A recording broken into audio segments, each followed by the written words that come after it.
About 4 years ago, we began a research project. The reason why we did so was because Bex had been to a seminar on outcome measures. Outcome measures are where you involve the client in the ability to give feedback to the therapist about how well the therapy is progressing, how they feel about whether they're getting any better.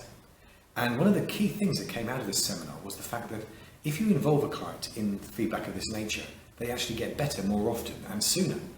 So for us, it was a no-brainer that we should incorporate that into our way of working, and we've been teaching it on our course ever since. But what also arose from that, of us having a network of therapists who were completing these outcome measures or having clients who did so, was that we then had an opportunity to begin to collate it, to measure the effectiveness of cognitive hypnotherapy as a whole.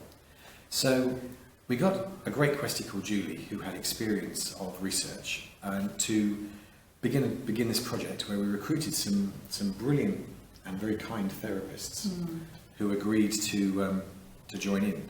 A lot of hard work on their part to get the thing going, and to plug away for a number of years, inputting data online from the result of the outcome measures that their clients were filling in.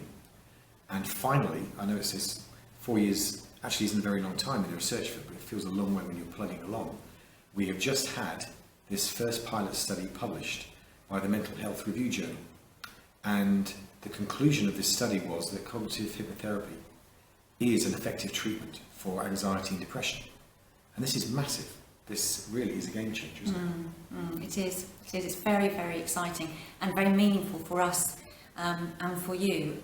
And it's going to take perhaps a little while for that to filter through, but at the moment we're celebrating, absolutely. And it means that we can begin to compete, if that's the right word, with other evidence-based approaches like CBT, who are able to access government funding, where their services are offered to the NHS, to doctors' surgeries, to care workers, and with a bit of luck, well actually not with a bit of luck, with a bit more hard work on our part, we will be able to open those doors so the public will be able to access what we believe in as an efficacious therapeutic approach on a much wider basis. So lots of reasons to be excited, both for the benefits of the public getting it, but also for us as well, because at last cognitive hypnotherapy can be seen as a standalone individual approach that is on a par with anything else that's out there.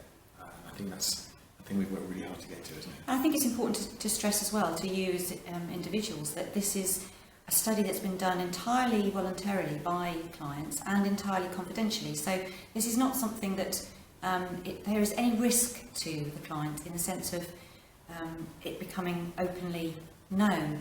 It's part of the therapy that you do between yourself and the therapist that you're seeing. It becomes part of how you change, and that's a wonderful thing for us, because it's giving us this evidence base, and yet it's also impacting individual clients and the work that they're doing. So it's a two-win, really. It is. So with this pilot study proving the proof, what they call the proof of principle of this approach, now we're up the mountainside. We can just keep on climbing until we get where we want. So it's a great start.